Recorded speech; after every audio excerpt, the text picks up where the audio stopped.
नमस्कार, अपना उत्तराखंड में आप सबका स्वागत है। मैं हूं आपके साथ प्रीति सिंह। चलिए बुलेटिन की शुरुआत करते हैं इस वक्त की बड़ी खबर के साथ। तो आपको बता दें बुलेटिन की इस वक्त की बड़ी खबर देहरादून से, जहां पर पूर्व मुख्यमंत्री त्रिवेंद्र सिंह रावत के खास व्यक्ति पर यहां पर गाज गिरी है। सूचना महानिदेशक पद से हटाए गए मेहरबान बिष्ट आईएएस रणबीर सिंह चौहान को अब उनकी जिम्मेदारी दी गई है। तो देहरादून से इस वक्त की बड़ी खबर आपको बता रहे हैं। जिस तरीके से आज मंत्रियों के विभागों का बंटवारा किया गया है, तो उसी को लेकर इस वक्त ये बड़ी खबर हम आपको बता रहे हैं, जहां पर पूर्व मुख्यमंत्री त्रिवेंद्र सिंह रावत के खास व्यक्ति पर यहां पर गाज गिरी है। सूचना महानिदेशक पद से मेहरबान सिंह बिष्ट को हटा दिया गया है। आईएएस रणबीर सिंह चौहान को अब उनकी जिम्मेदारी यहां पर दी गई है। तो कुल मिलाकर कह सकते हैं कि वाकई जिस तरीके से कयास लगाए जा रहे थे, इस तरीके की सुगबुगाहट देखने को मिल रही थी कि अब जब नए सीएम की ओर से पदभार ग्रहण किया गया है, तो तमाम पहले जिन मंत्रियों को जिम्मेदारी दी गई थी या जो अधिकारी पहले से काम करते हुए आ रहे हैं और कहीं ना कहीं त्रिवेंद्र के वो करीब हैं, उन सब को आने वाले दिनों में कहीं ना कहीं परेशानी का सामना करना पड़ सकता है। उनका पद जा सकता है या उन्हें और ज्यादा जिम्मेदारियां यहां पर दी जा सकती है। इस तरह की तमाम सुगबुगाहट चल रही थी। उस सुगबुगाहट में से कह सकते हैं कि कहीं ना कहीं एक बात सच साबित होती हुई यहां पर नजर आ रही है। पूर्व मुख्यमंत्री के बेहद करीबी सूचना महानिदेशक पद से मेहरबान बिष्ट को अब हटा दिया गया है। आईएएस रणबीर सिंह चौहान को यहां पर नई जिम्मेदारी दी गई है।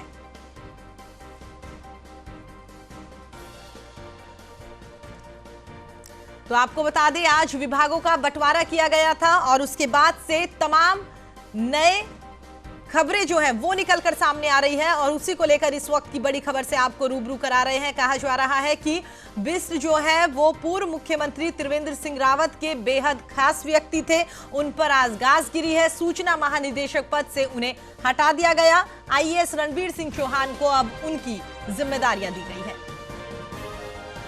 खबर पर अधिक जानकारी के लिए गौरव गुप्ता हमारे साथ जुड़ गए हैं। जी गौरव, जानना चाहेंगे जिस तरीके से लगातार कह सकते हैं कि उत्तराखंड के हर पहलू की यहां पर लगातार बातचीत करते हुए नजर आ रहे हैं, जो भी वहां पर घटनाक्रम हो रहा है उसका पल पल का अपडेट आप लोग लगातार यहां पर दर्शकों को देते हुए नजर आ रहे हैं। लेकिन जिस तरीके से बड़ी खबर गौरव वहां से निकलकर सामने आई है कि पूर्व सीएम के बेहद करीबी माने जाने वाले बिष्ट को यहां पर पद से हटा दिया गया, तो इस बात को ऐसे देख सकते हैं कि वाकई ही त्रिवेंद्र के जितने भी लोग करीबी थे या जो भी उनकी तरह कामकाज कर रहे थे, उन सबको यहां पर अब आने वाले दिनों में हाथ धोना पड़ सकता है। देखिए प्रीति, बिल्कुल आपने सही आंकलन किया कि त्रिवेंद्र सिंह रावत के समय में पीसीएस कैडर के अधिकारी हैं, वरिष्ठ पीसीएस अधिकारी हैं मेहरबान, और उनको जो है दूसरा अगर जो शासन का आदेश है, अगर तीरथ सिंह रावत ने शासन से जारी कराया है, तो वो उनकी सूचना विभाग से छुट्टी।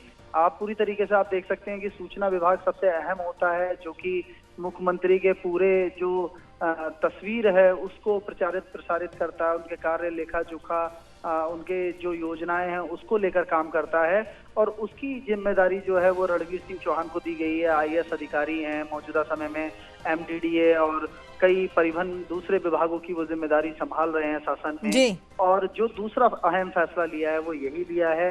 और एक बड़ी चीज देखने को आ रही थी कि पिछले 4 साल से बहुत ही सख्त अंदाज में काम करने को लेकर, और सीएम के बहुत क्लोज जाने जाते थे मेहरबान, क्योंकि वो अपर सचिव मुख्यमंत्री भी थे। तो पूरी तरीके से बाकी उनके पदों को यथावत रखते हुए भी सूचना के जो पद हैं उनसे उनको कार्यमुक्त किया गया है, और रणबीर सिंह चौहान को ये जिम्मेदारी दी गई है। बताया जा रहा है कि रणबीर सिंह चौहान दिल्ली थे, अभी वो देहरादून पहुंचे हैं और कल संभवतः वो शासन में अपने इन नए दायित्वों का कार्यभार ग्रहण करेंगे। चलिए गौरव, हमारे साथ जुड़ने के लिए और तमाम जानकारी हमारे दर्शकों तक पहुंचाने के लिए आपका बहुत बहुत धन्यवाद। तो आपको बता दें हमारे रेजिडेंट एडिटर गौरव गुप्ता हमारे साथ जुड़े हुए थे। जिस तरीके से उन्होंने बताया कि वाकई ही आज विभागों का बंटवारा किया गया है मंत्रियों को, और उसके बीच में ही ये बड़ी खबर, पूर्व मुख्यमंत्री त्रिवेंद्र सिंह रावत के बेहद करीबी माने जाने वाले मेहरबान सिंह बिष्ट को उनके पद से हटा दिया गया है। बुलेटिन में आगे बढ़ते हैं और एक और बड़ी खबर से आपको रूबरू करा देते हैं। तो आपको बता दें इस वक्त की बड़ी खबर सामने आ रही है देहरादून से, जहां पर अल्मोड़ा जिले की सल्ट विधानसभा 23 मार्च से 30 मार्च तक यहां पर नामांकन की प्रक्रिया होगी और 17 अप्रैल को यहां पर मतदान किया जाएगा। 2 मई को यहां पर मतों की गणना की जाएगी। इस वक्त की बड़ी खबर देहरादून से, बतौर मुख्यमंत्री तीरथ सिंह रावत के सामने उपचुनाव जीतने की यह पहली बड़ी चुनौती होगी। तो अल्मोड़ा जिले की सल्ट विधानसभा सीट पर जो उपचुनाव होने वाला है उसको लेकर यहां पर तारीखों का ऐलान कर दिया गया है। 17 अप्रैल को यहां पर मतदान किया जाएगा, 2 मई को मतगणना होगी, यानी कि 2 मई को रिजल्ट सबके सामने आ जाएगा। लेकिन कह सकते हैं कि इस चुनाव, ये जो होने वाले हैं उपचुनाव, इसमें कहीं ना कहीं जो नवनिर्वाचित सीएम बने हैं तीरथ सिंह रावत, उनके लिए कहीं ना कहीं ये बड़ी चुनौती रहने वाली है।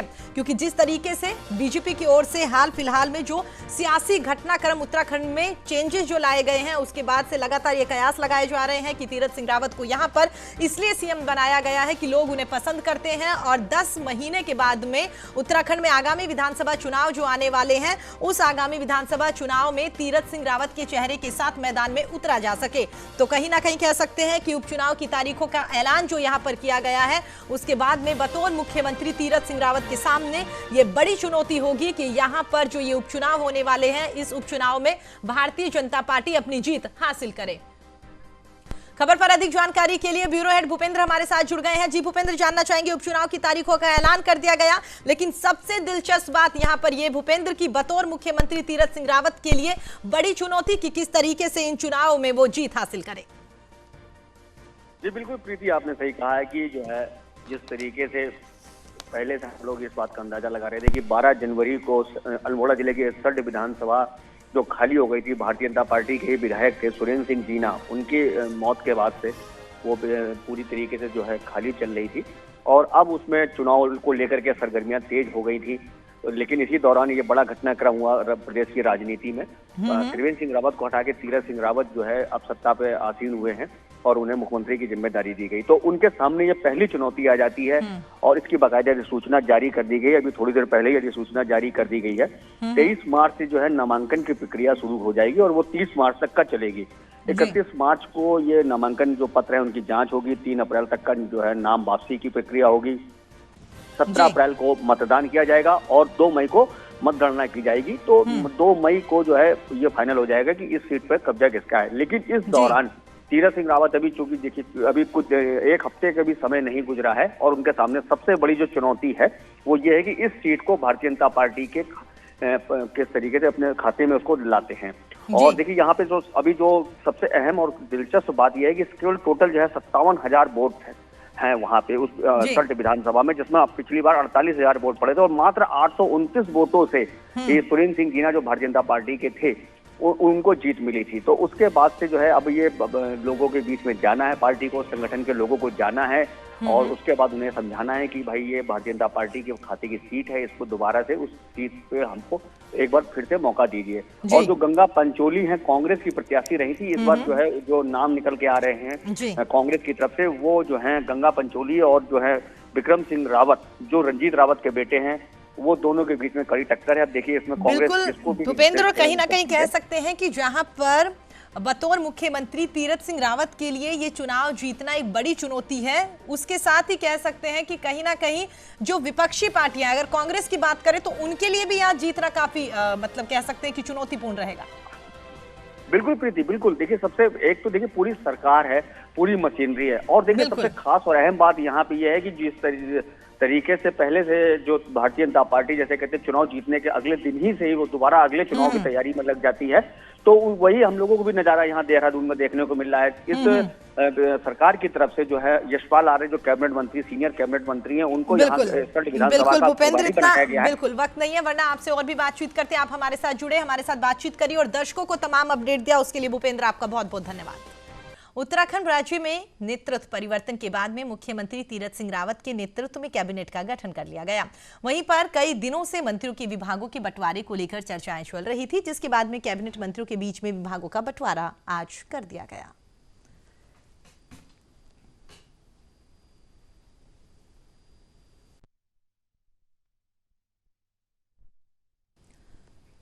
उत्तराखंड के मुख्यमंत्री तीरथ सिंह रावत ने सचिवालय में पुलिस विभाग के समस्त उच्च अधिकारियों के साथ में महत्वपूर्ण बैठक करी है। बैठक में मुख्यमंत्री ने प्रदेश के अपराध और साथ ही कानून व्यवस्था की स्थिति की जानकारी ली।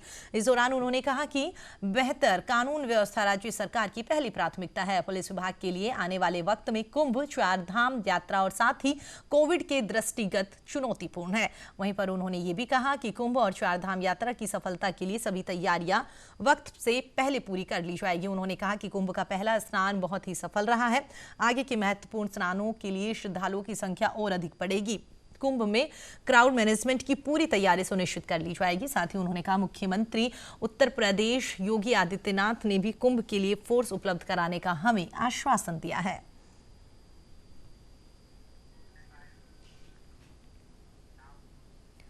उत्तराखंड में तीरथ सिंह रावत को अपनी टीम के 11 प्लेयर मिल चुके हैं और सभी ने अपनी कमान को बखूबी संभाल भी लिया है। उन्हीं में से एक मंत्री ऐसे भी हैं जो सैनिक परिवार से ताल्लुक रखते हैं और जिन्होंने विधायक के रूप में जनता के हितों के लिए काम किया है। आज वो तीरथ कैबिनेट का हिस्सा बन गए हैं। कैबिनेट मंत्री और मसूरी विधायक गणेश जोशी से खास बातचीत की न्यूज इंडिया संवाददाता साक्षी साहनी ने। सैनिक परिवार से ताल्लुकात रखने वाले और पहले विधायक बनकर जनता की सेवा करी और अब मंत्री बनकर जनता की सेवा करने वाले गणेश जोशी जी हमारे साथ मौजूद हैं। इनसे जानना चाहेंगे, सर 6 दिन मुख्यमंत्री को हो चुके हैं और इन 6 दिनों में जनता का दिल जीतने में कोई कसर नहीं छोड़ी, क्या समझते हैं?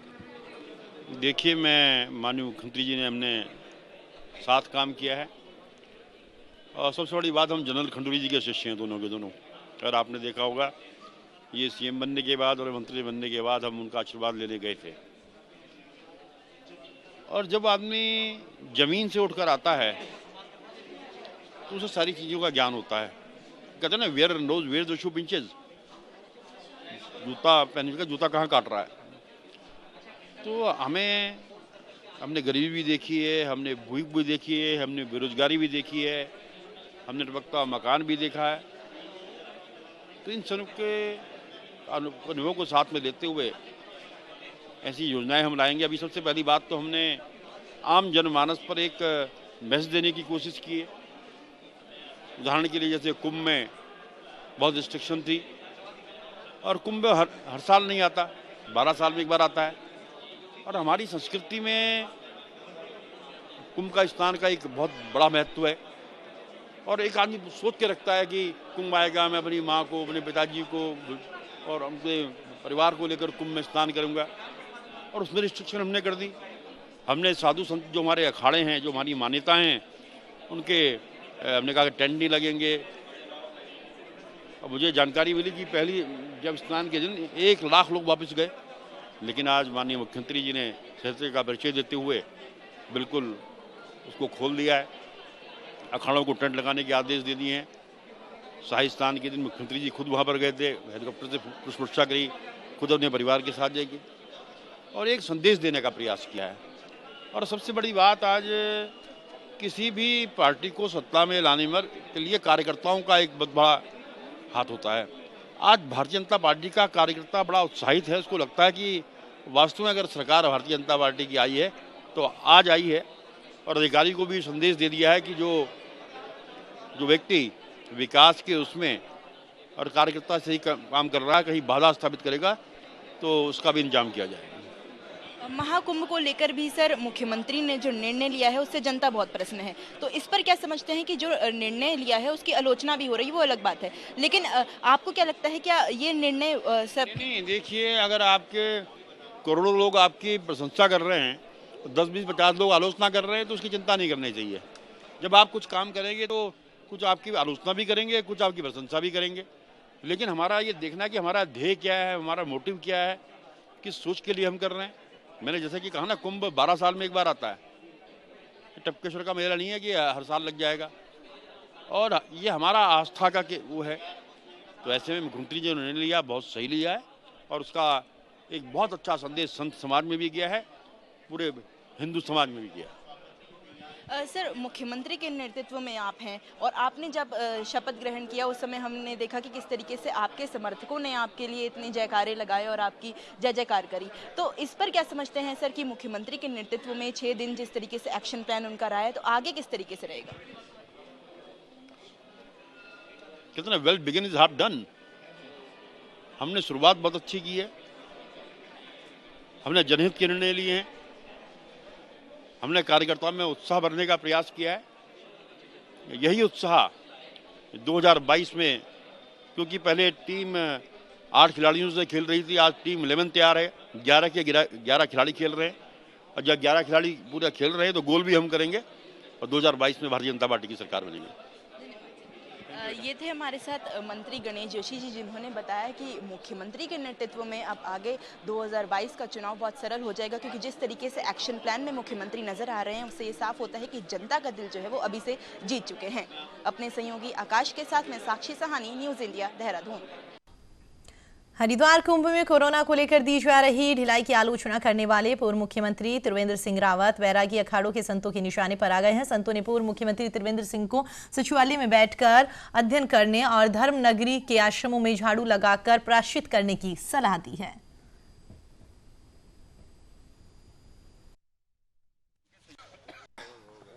यह कार्य हनुमान जी के हैं, यह देवता के कार्य है। देवता के कार्य को रोकने के उनका अधिकार ही नहीं है।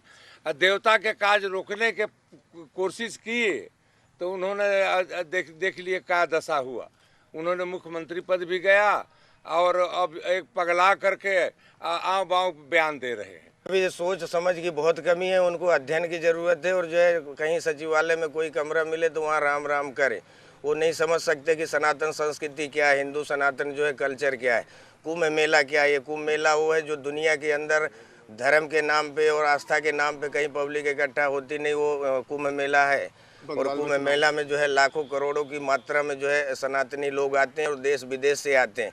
तो मुख्यमंत्री जो है अपना जो है भजन करे, उनको अभी अनुभव की कमी है, इसीलिए हटाया गया है।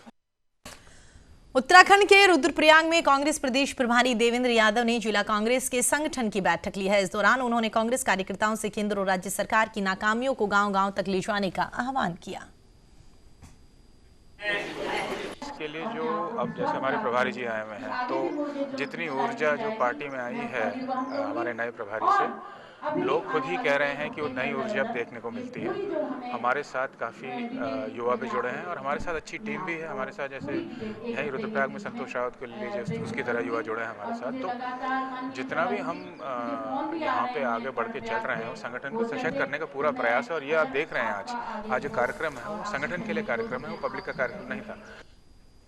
चमोली जिले के केंद्रीय विद्यालय गोपेश्वर में जिलाधिकारी स्वाति एस भदौरिया की अध्यक्षता में विद्यालय प्रबंधन समिति की महत्वपूर्ण बैठक हुई, जिसमें विद्यार्थियों को गुणवत्तापरक शिक्षा उपलब्ध करवाने और विद्यालय में जरूरी सुविधाओं को विकसित करने पर जोर दिया गया।